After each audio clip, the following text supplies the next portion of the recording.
electricity interconnection projects, and energy cooperation. In Riyadh, the Prime Minister also met the President and the CEO of the World Economic Forum, Mr. Borge Brende. Mr. Brende invited the Prime Minister to the annual meeting of World Economic Forum at Davos, Switzerland in January 2026. The Deputy Prime Minister and Foreign Minister, Senator Mohammad Isaac Dar, also held important engagements in Riyadh. He met with the Foreign Minister of Saudi Arabia, Prince Faisal bin Farhan, in Riyadh on 28 October. The two leaders discussed bilateral relations, regional and international developments, including the situation in Gaza, and reaffirmed their shared commitment to cooperation at multilateral fora, including the United Nations. They agreed to further deepen Pak-Saudi multifaceted partnerships across all domains, continued strengthening the bonds of brotherhood and friendship between the two countries. The Deputy Prime Minister, Foreign Minister also inaugurated the upgraded Consular Hall and one-window MRP service at the Embassy of Pakistan in Riyadh.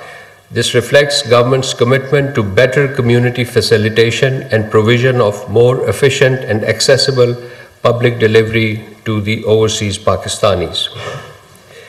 During this week, Deputy Prime Minister, Foreign Minister, Senator Mohammad Isaac Dar held telephone conversations with his counterparts from Algeria, Turkey, and Canada.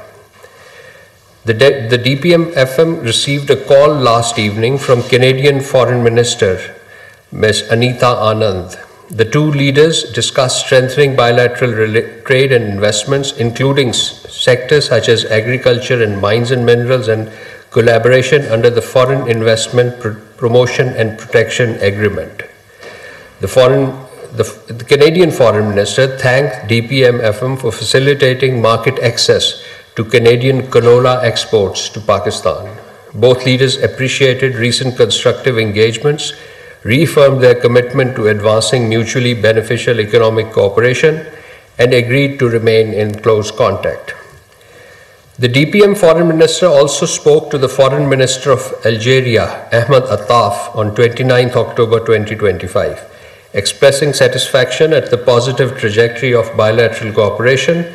Both leaders reaffirmed their commitment to further strengthening Pak-Algeria relations and enhance coordination in multilateral fora, including the United Nations. The Deputy Prime Minister, Foreign Minister, also received a telephone call from his Turkish counterpart, Hakan Fidan, during which the two leaders discussed the evolving situation in Gaza and the next steps and modalities for achieving lasting peace in Palestine. The Foreign Minister, Hakan Fidan, invited the Deputy Prime Minister, Foreign Minister, to Turkey for the forthcoming meeting next week of the 8 foreign ministers of partner countries who were engaged on the sidelines of UNGA 80 in the diplomatic process on Gaza. Ladies and gentlemen, moving on to Afghanistan, the second round of talks between Pakistan and Afghan Taliban regime in the presence of mediators concluded in Istanbul yesterday evening. Pakistan participated in the Istanbul talks, which started on 25 October, in a good spirit and with a positive intention. The Istanbul round was initially scheduled for 2 days. However, in an effort to reach an amicable agreement with the Taliban regime, Pakistan side in earnest continued the talks for 4 days. Pakistan positively engaged with the Taliban regime without compromising on its clearly stated position that Afghan soil should not be used for terrorism against Pakistan. Pakistan does not seek further escalation of hostilities, but expects the Afghan Taliban regime to honor its commitment to the international community and address Pakistan's legitimate security concerns by taking concrete and verifiable actions against terrorist entities, including Fitna al-Khawarij and Fitna al-Hindustan. It is highlighted that for the past 4 years, Pakistan has been urging the Taliban regime to take decisive and effective measures against the terrorist outfits present on Afghan soil. We repeatedly shared credible information about the presence of top leadership of Fitna al-Khawarij and Fitna al-Hindustan on Afghan soil with the Taliban regime.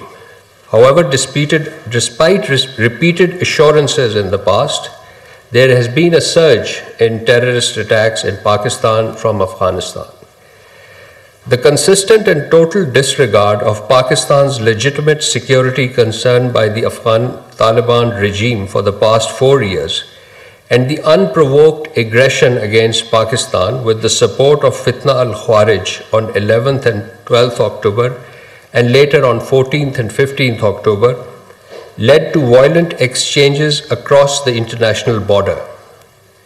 Pakistan decisively responded to Afghan provocation aimed at destabilizing the border area, facilitating terrorism and furthering the Fitna al-Khawarij's nefarious designs.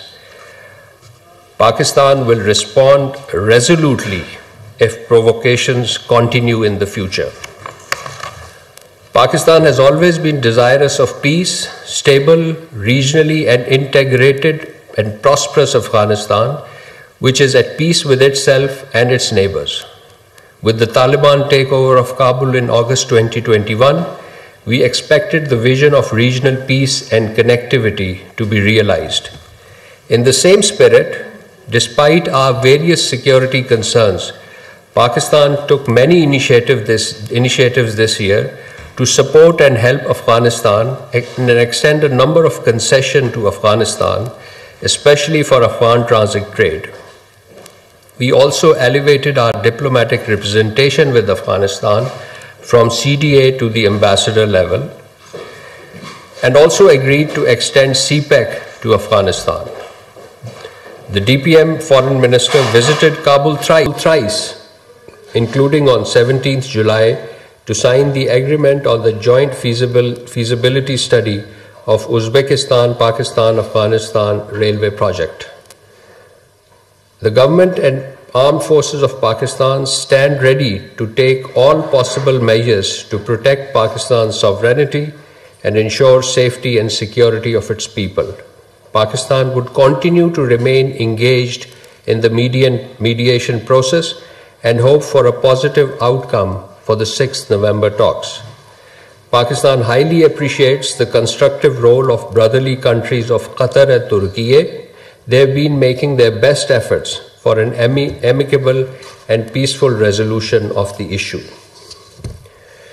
Ladies and gentlemen, moving on to the visit of Deputy Prime Minister and Foreign Minister of Poland, which concluded when we last met here on 24th October.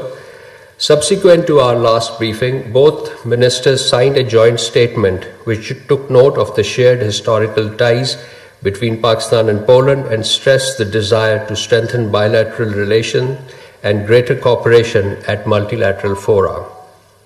The two sides also discussed Jammu and Kashmir dispute and Ukraine, while emphasizing the peaceful resolution of conflicts in accordance with international law and the UN Charter.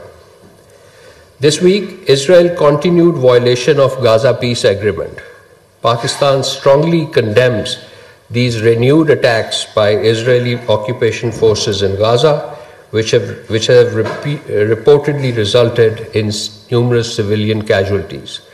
These actions constitute a flagrant and clear violation of international law, as well as breach of recently concluded peace agreement. Such aggressive measures by Israeli occupation forces threaten to undermine the international efforts aimed at establishing durable peace and stability in the region. Pakistan calls upon the international community to ensure an immediate cessation of ceasefire violation by Israeli occupation forces. Pakistan also reiterates its principal position for the establishment of an independent and sovereign, viable and contiguous state of Palestine based on pre-June 1967 borders with Al-Quds al-Sharif as its capital. Moving on to European Union, this week the third session of Pak-EU Migration and Mobility Dialogue was held at Ministry of Foreign Affairs. Pakistan side was led by Director General Europe Irfan Ahmed and EU side by Deputy Director General Home Johannes Luchner. The two sides reviewed the discussion held the preceding day during the 16th Pakistan-EU Joint Readmission Committee and the 3rd Pakistan-EU Talent Partnership Roundtable held at the Ministry of INC and the Ministry of OP and HRD respectively. Both sides appreciated the growing level of cooperation on the issue of migration and labour mobility. Pakistan side emphasized that it remained committed to the Eura Agreement. EU side acknowledged Pakistan's efforts towards curbing illegal migration. Both sides agreed to work towards implementation of the Pakistan-EU Talent Partnership Roadmap for mutual benefit. It was agreed to hold the next session of Migration and Mobility Dialogue in Brussels.